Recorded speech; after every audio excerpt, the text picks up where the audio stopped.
ஊரில் ஃபங்க்ஷன் சொன்னேன் பார்த்தீங்களா, அதனால் நான் பூ ஸ்டோர் பண்ண போகிறேன்.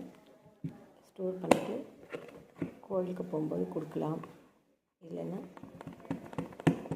இங்கே கொஞ்சம் பேரெல்லாம் வச்சு இந்த மாதிரி ஸ்டோர் பண்ணிவிட்டு ஒரு தட்டுனா உள்ளே போயிடும். இது எதுக்குன்னா,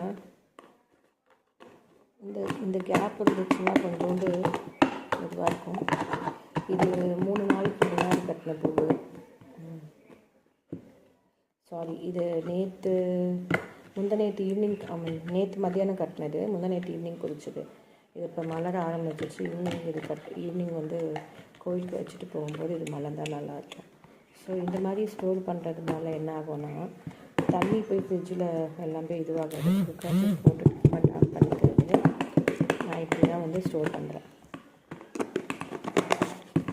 இதெல்லாம் குருணை பூ இருக்குது. இது கொஞ்ச நேரம் கழித்து கட்டிட்டு துணி போட்டு இந்த குருணை பூவையும் கட்டிடலாம். எல்லாம் குட்டி குட்டி மல்லி, இதையும் கட்டினா நல்லா தான் இருக்கும். இதெல்லாம் வேணி மாதிரி கட்டுறதுக்கு நல்லாயிருக்கும். எனக்கு வேணி கட்ட வருமானு தெரியல. Will try it out.